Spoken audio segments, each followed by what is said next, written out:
ဒီနေ့မှာကရင်မလေးနော်မှုရဲဖဲရဲ့အကြောင်းကိုပြောပြပေးချင်ပါတယ်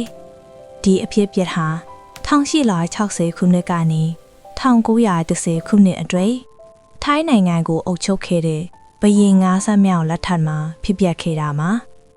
ဒီအကြောင်းအရာဟာပုံမြင်တပုတ်မဟုတ်ပါဘူးတကယ်ဖြစ်ခဲ့တဲ့ထိရမှန်တစ်ခုဖြစ်ပါတယ်တခါတုန်းက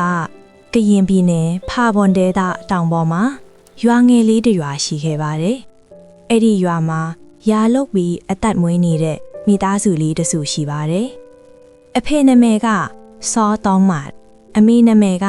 မိုးနော်နွယ်ဖြစ်ပါတယ်။စောတောင်းမတ်နဲ့မိုးနော်နွယ်လက်ထပ်ပြီးတဲ့နောက်မှာတော့သူတို့နှစ်ယောက်ဟာစောတောင်းမတ်ရဲ့ရွာမှာပြန်ပြီးအေးအေးချမ်းချမ်းနေထိုင်ကြပါတယ်။အချိန်ကာလတစ်ခုအတွင်းသူတို့မိသားစုမှာခလေးနှစ်ယောက်မွေးဖွားလာခဲ့ပါတယ်။တညမှာတော့စောတော်မတ်ဟာထူးဆန်းတဲ့အိမ်မက်တစ်ခုမှတ်ခဲ့ပါတယ်။အိမ်မက်ထဲမှာအဘူးကြီးတစ်ယောက်ပေါ်လာပြီးစောတော်မတ်ကိုအေးအေးလေးပြောခဲ့ပါတယ်။စောတော်မတ်ရေနင်မိမရွာကိုပြန်သွားပြီးနေထိုင်ရင်တန်ဖိုးကြီးတဲ့အရာတစ်ခုရလာမယ်။ဆိုပြီးပြောခဲ့ပါတယ်။အဲ့ဒီအိမ်မက်ကစောတော်မတ်အတွက်အရန်ထူးဆန်းပြီးစိတ်ထဲမှာလည်းမေးမရဖြစ်နေခဲ့ပါတယ်။အချိန်မကြာခင်မှာပဲ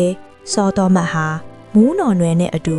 မူးနော်နွယ်ရဲ့မွေးရရွာကိုပြန်သွားပြီးနေထိုင်ဖို့ဆုံးဖြတ်ခဲ့ပါတယ်။အဲ့ဒီလိုနဲ့နှစ်တည်တစ်ဖြည်းဖြည်းကုန်သွားပြီးသူတို့မိသားစုမှာခလေးတွေတစ်ယောက်ပြီးတစ်ယောက်မွေးခွာလာရကနေနောက်ဆုံးမှာခလေး9ယောက်အထိရှိလာခဲ့ပါတယ်။အချိန်ကြာလာတာနဲ့အမျှမူးနော်နွယ်လည်းအသက်တစ်ဖြည်းဖြည်းကြီးလာခဲ့ပါတယ်။နောက်ပိုင်းမှာတော့ငါသွေးဆုံးသွားပြီထင်တယ်လို့ထင်နေခဲ့ပါတယ်။အချိန်တွေတဖြည်းဖြည်းကုန်လွန်သွားပြီးစောတော်မက်နဲ့မူးနော်နွယ်တို့ရဲ့သားသမီးတွေကလည်းအရွယ်ရောက်လာကြပါတယ်။နောက်ဆုံးမှာတော့သူတို့အားလုံးအိမ်ထောင်ကြကုန်ကြပြီးစောတော်မက်နဲ့မူးနော်နွယ်တို့နှစ်ယောက်တည်းအိမ်မှာကျန်နေခဲ့ကြပါတယ်။တနေ့မှာတော့လေယာတွေကိုရိတ်သိမ်းပြီးသွားတဲ့နောက်လေထဲမှာစိုက်ထားတဲ့ကစုံအိုပိန်းအိုတွေကိုတွားကြည့်ကြမယ်လို့မူးနော်နွယ်ကပြောပါတယ်။အဲ့ဒီနေ့ဟာနွေရာသီနေပူပူနေ့တစ်နေ့ဖြစ်ပါတယ်။မိုးနော်နွယ်နဲ့သူမရဲ့တဝမ်းခွဲမနှစ်ယောက်ဟာလေယာတဲကိုအတူတူသွားခဲ့ကြပါတယ်။သူတို့နှစ်ယောက်ဟာလေထဲမှာကစုံဥတွေတူးပြီးအလုတ်လုတ်ကြပါတယ်။အလုတ်လုတ်ပြီးခဏနားဟိုတစ်ပင်တစ်ပင်အောက်မှာထိုင်နားလိုက်ကြပါတယ်။ဒါပေမဲ့မမျော်လင့်ထားတဲ့အဖြစ်အပျက်တစ်ခုဖြစ်ပေါ်လာခဲ့ပါတယ်။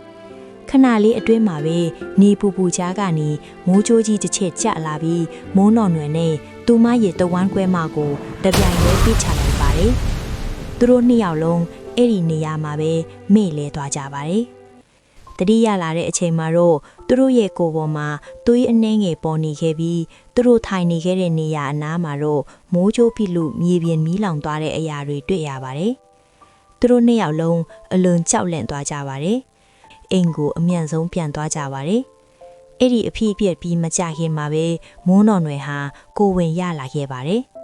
ဒါဟာသူမအတွက်အလွန်ထူးဆန်းတဲ့အရာတစ်ခုဖြစ်ပါတယ်။ဘာလို့လဲဆိုတော့မိုးနော်နွယ်ဟာအသက်လည်းကြီးနေပြီးသွေးဆုံးတာလည်းကြာပြီးဖြစ်လို့ပါ။သူမကိုယ်တိုင်တောင်ဒီအရာကိုမယုံနိုင်လောက်အောင်ဖြစ်နေခဲ့ပါတယ်။စောတော်မတ်လည်းသူ့မိန်းမကိုဝင်ရှိလာတာကိုကြားပြီးအံ့အားသင့်သွားပါတယ်။အဲ့ဒါနဲ့သူမိုးနော်နွယ်ကိုမေးလိုက်ပါတယ်။နင်သွေးဆုံးတာကြာပြီမဟုတ်လားဘလို့ဖြစ်လို့ကိုဝင်ရလာတာလဲ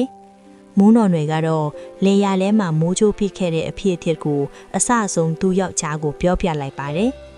စောတော်မတ်ကဒီအကြောင်းကိုကြားပြီးတကယ်ဖြစ်နိုင်မလားလို့စိတ်ထဲမှာတွေးမိပါတယ်ဒါကြောင့်သူမိုးနော်နွယ်ရဲ့တဝမ်းခွဲမစီကိုသွားပြီးမေးမြန်းလိုက်ပါတယ်အဲ့ဒီအချိန်မှာမိုးနော်နွယ်ရဲ့တဝမ်းခွဲမလေးအတူတူဖြစ်ပျက်ခဲ့တာကိုအတိအကျပြန်ပြောပြခဲ့ပါတယ်ဒါကြောင့်စောတော်မတ်ကတော့ဒါတကယ်ထူးဆန်းတဲ့အရာပဲလို့တွေးမိခဲ့ပါတယ်။မိုးနော်နွယ်ရဲ့တဝမ်းခွဲမှာလေခိုးဝင်ရှိလာခဲ့တာဖြစ်ပါတယ်။ဒီသတင်းကရွာထဲမှာတဖြည်းဖြည်းပြန့်နှံ့သွားပြီးရွာသူရွာသားတွေကမိုးနော်နွယ်ကိုလာမေးကြပါတယ်။နင်ကိုဝင်ရှိနေတာလား။မိုးနော်နွယ်ကပြုံးပြုံးလေးနဲ့ပြန်ပြောပါတယ်။ဟုတ်တယ်ငါကိုဝင်ရလာတယ်။ရွာသူရွာသားတွေကလည်းအံ့ဩပြီးပြောကြပါတယ်။နင်သွေးဆုံးပြီးသားမဟုတ်လား။ဘလို့ဖြစ်လို့ကိုဝင်ရှိလာတာလဲအဲ့ဒီအခါမှာမိုးနော်နွယ်ကသူ့အပေါ်မိုးကြိုးပစ်ခဲ့တဲ့အဖြစ်အပျက်ကိုအဆအဆုံးပြောပြလိုက်ပါတယ် အချိန်တွေတဖြည်းဖြည်းကုန်လွန်သွားပြီးနောက်ဆုံးမှာတော့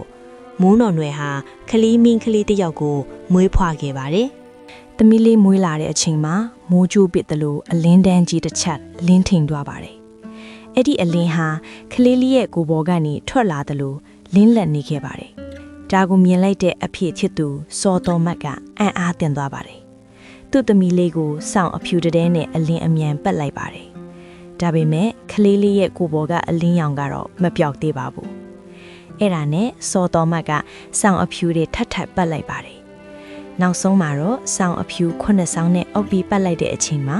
ကလေးလေးရဲ့အလင်းရောင်ဟာတဖြည်းဖြည်းလျော့သွားခဲ့ပါတယ်။စောတော်မတ်ကသူ့သမီးကိုကြည့်ပြီးဒီကလေးကတာမန်ကလေးမဟုတ်ဘူး။ဖုံးတန်ခိုးရှူတဲ့ကလေးပဲ။ မိုးနော်နွယ်ကလေးမွေးပြီးမကြခင်မှာပဲသူ့ရဲ့တဝန်ခွဲမကလည်းကလေးယောက်ျားလေးတစ်ယောက်ကိုမွေးဖွားလာခဲ့ပါလေသူမမွေးလာတဲ့ကလေးကိုတော့စောလာလို့နာမည်ပေးခဲ့ပါတယ်အချိန်ကြာလာပြီးကလေးလေး3လအရွယ်ရောက်လာတဲ့အခါမှာတော့မိသားစုကကလေးကိုနာမည်ပေးကြပါတယ်ကလေးရဲ့အဖွားကတော့မှုရဲ့ဖဲလို့နာမည်ပေးခဲ့ပါတယ်သူမရဲ့အဖေစောတော်မတ်ကတော့သူ့သမီးကိုစီးသူလော့ဟိုးလို့နာမည်ပေးခဲ့ပါတယ်နောက်ပိုင်းမှာလူများစွာတည်လာမဲ့နော့မှုရဲ့ဖဲထစ်လာခဲ့ပါတယ်